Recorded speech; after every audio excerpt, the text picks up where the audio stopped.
Good morning, good afternoon, wherever you're watching this around the world, and welcome to Publisher Unmasked, a series of virtual conversations with inspiring and influential book women from around the world. As you'll know, Publisher is a worldwide community of female publishing leaders, and we're working to tackle the publishing industry's entrenched gender imbalances, which even today are particularly pronounced at the very top level in many companies. My name is Jo Henry. I'm the Managing Director of Book Brunch, which is an online trade magazine for the book industry, and we operate out of the UK, but we have readers around the world. Since September, Publisher Unmasked has been moving around the world, one region at a time, and it's my pleasure to be interviewing book women from Europe. And if you subscribe to the Publisher YouTube channel, you can watch a new edition of Unmasked every week. Now, today I am delighted to be speaking to Annette Michael, who is the managing publisher and co-founder of Orlanda Verlag in Berlin, which was founded in 2017. So, hello, Annette, welcome. Lovely to see you. And I'm really delighted you can be here with us today to talk a little bit about you and your publishing company. And I just wondered if I could start by asking you to tell us how Orlanda Verlag began and what your aims were for this new publisher when you set it up. Yeah, we decided in 2017 to found this publishing house and decided that we wanted to have it a very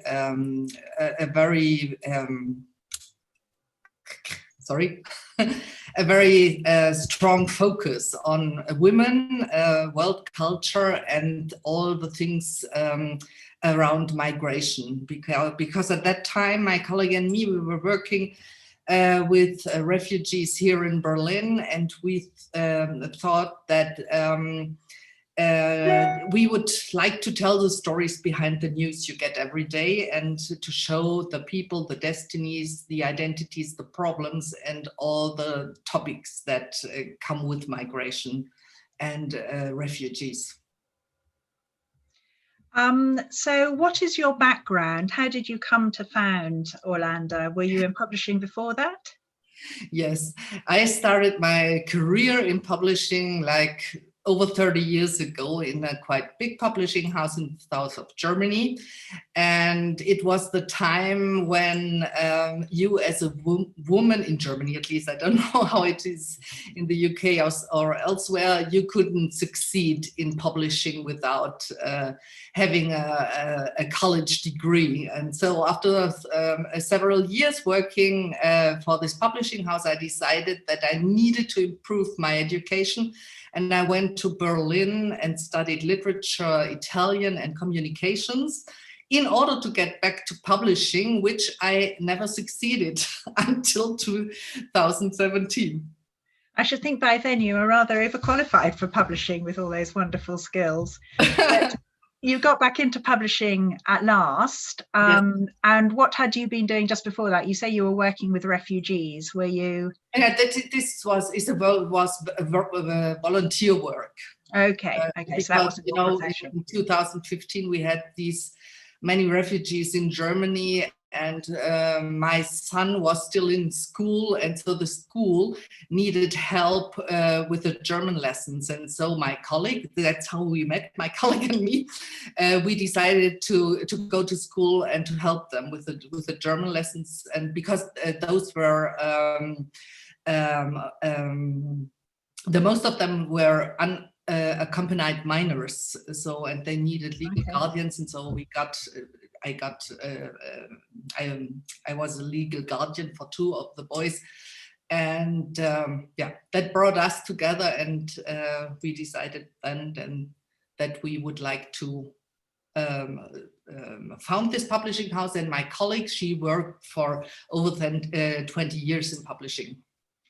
I mean, Germany obviously has been at the forefront of accepting refugees, so that is really interesting to hear how that's helped in the foundation of your publishing house. So were you intending to publish books for your refugees or about the refugee experience, or both? No, it was not only refugees, but that was one of the main topics. We decided that the stories needed to be told, because, you know, it was not, Germany was quite open, but there were a lot of people who said, well, Arabs and blah, blah, blah, all these prejudices. And so when you're working with these children or these young people, and you hear their stories, and I can tell you that I never met one who came safely to Europe, you know, because every boat got broke. I had one who was swimming for, I think, 6 hours in the Mediterranean Sea, and already thought of dying because nobody would help them. And there were so many stories that we decided that it's very important to tell the stories of the people, and also, you know, the reasons that brought them to leave their homeland. And so are these books for adults or for children, or what do you see your market as? Yes, we started with novels. We are publishing right now 2 in our spring program, one from Ahmadani Ramadan, which was already published in the UK by Indigo Press. The Closest Line Swing is the English name. It's the story of a Syrian who fled to Canada with his partner, and tells all the stories about war, and also the queer life in Syria, which is in Germany at least quite unknown, that there is something like a queer life. And the other one is also published by Indigo Press. We have a lot of, obviously a lot in common.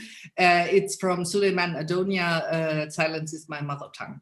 But now in spring, we will start with also children's books, you know, because I think it's quite important to show the view of the children and all the effects it has on them, you know, seeing their parents coming to a new country, not speaking the language, not being able to work, and how difficult that is emotionally for them to see their parents like that. And so Ahmadani Ramadan, the author of The Closest Line Swing, he wrote a children's book. It's called Salma, the Syrian Chef, which was published in March, I think, in Canada. And when I saw it, I thought, well, yeah, we have to tell those stories too. And yeah, we'll see how that works. I don't know. And about how many books are you publishing a year now? So we were publishing about 6 to 8 books, but right now we are at 10 to 14 books. It's depending on what's coming in and what we can manage. It's already a lot as it is, because we are really a small publishing house with a small staff and a lot of freelance workers who help us, like translators, designers, editors, because yeah, we are mainly. And so you publish around the refugee topic. Do you have other areas that you want to kind of publish more into? Yeah, we have quite a big series of books about Black women in Germany, like Afro-Germans, as we say. And we have also a lot of books for women that on topics that are where women need safe spaces. Like, for example, we have 2 or 3 books about survivors of sexual abuse. And so we yeah, because I think it's also important to cover or to make books that are not bestsellers, but that really help people to improve their sometimes difficult situations. And do you get much government support for this kind of publishing, or do you have to make it work on a commercial basis from the start? No, we have to make it work on a commercial basis from the start. You don't get any funds from the government.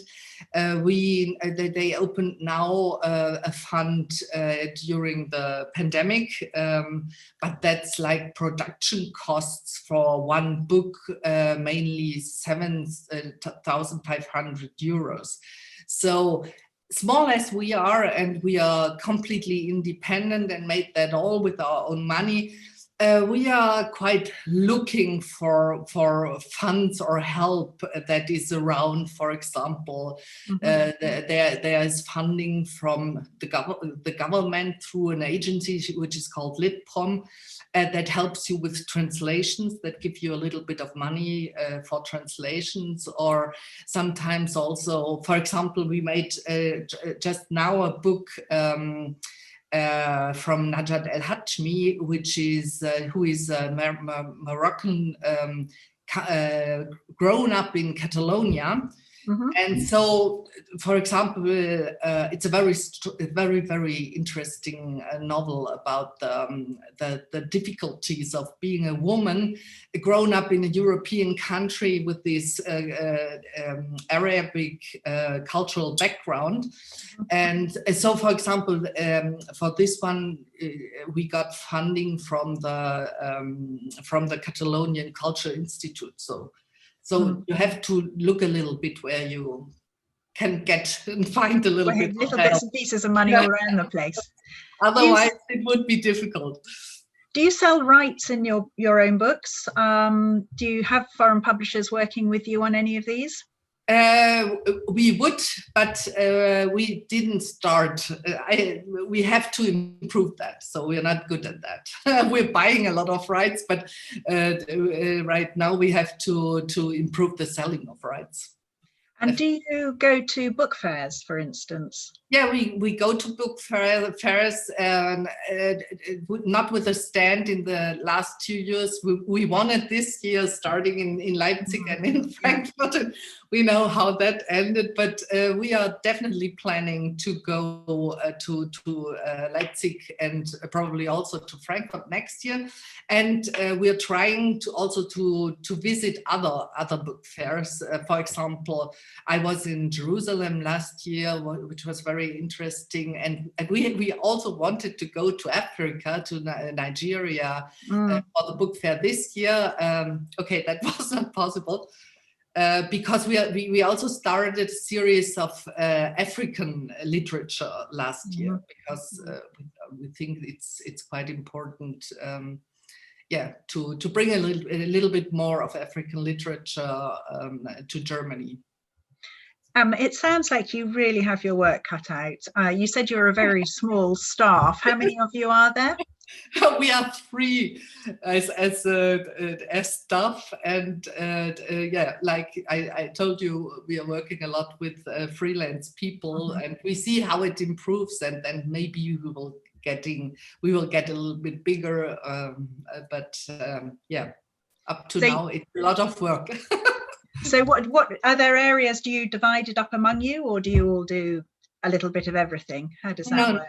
No, we have one person like Penelope Dützmann. She's our social media manager, so she takes care of all our Instagram things and website, etc.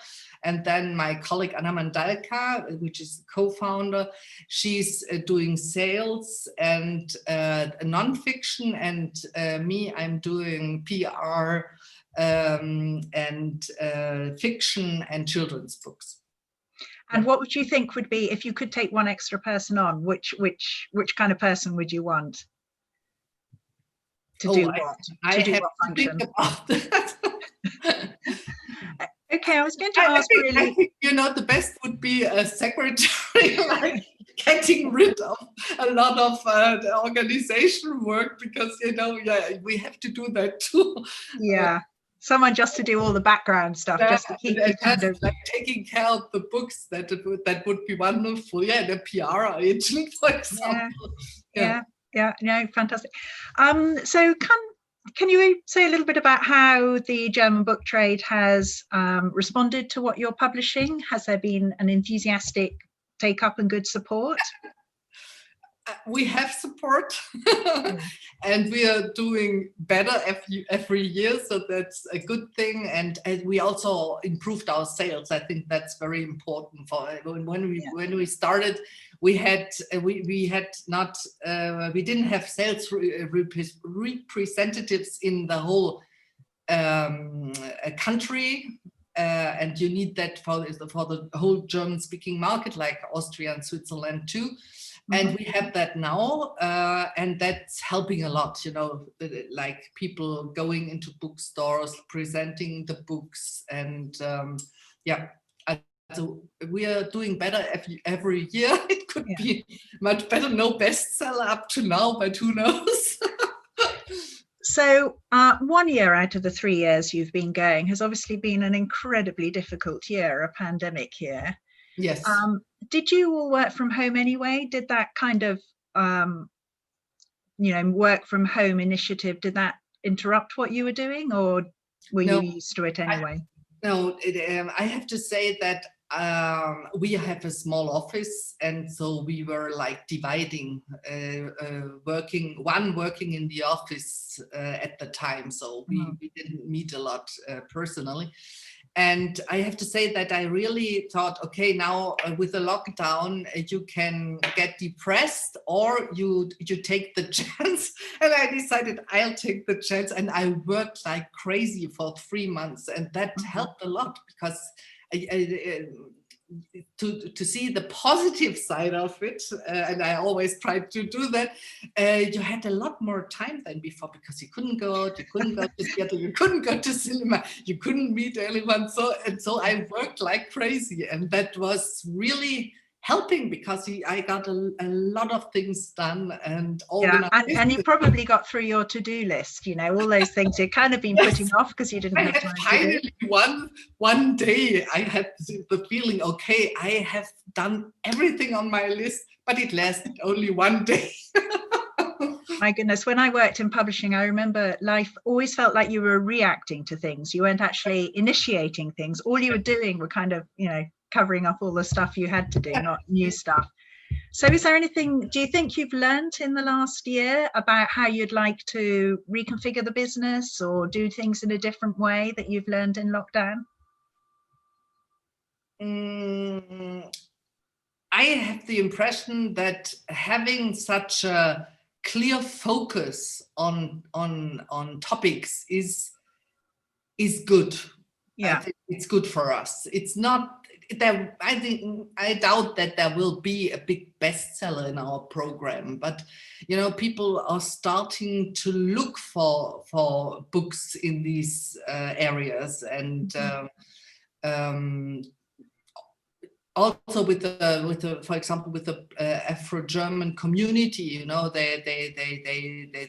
they are seeing us, they are communicating, they are they bought the books, obviously. I mean, that was also for us a good thing, that the whole discussion about the Black Lives Matter movement so strong, and so we have books that we sold like 100 copies a year, that this year we sold a lot more, Mm-hmm, mm-hmm. And so there have been movements recently that you feel you're really able to publish, very into that market. Yeah.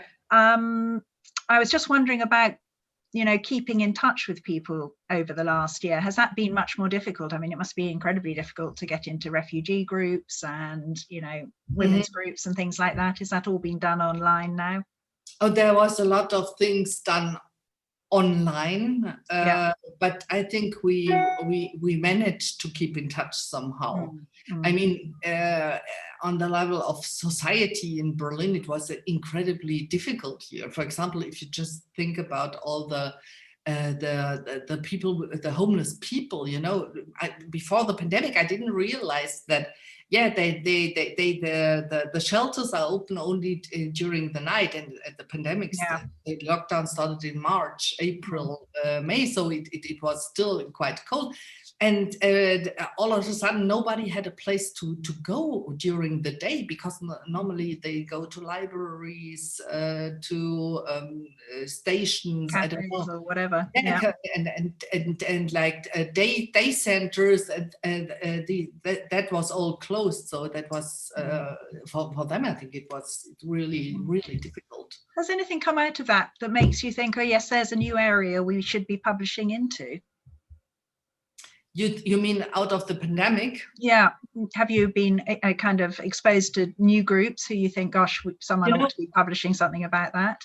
One experience I made in the last weeks was that was really coming something out. For example, for the African literature, there's this South African author. I don't recall her name now, and she founded an online African literature festival during the pandemic, because of the pandemic. Yeah, and that's a way to get in touch with publishers and writers from the continent that was not possible before. Or, for example, the Buchmesse started a series of with a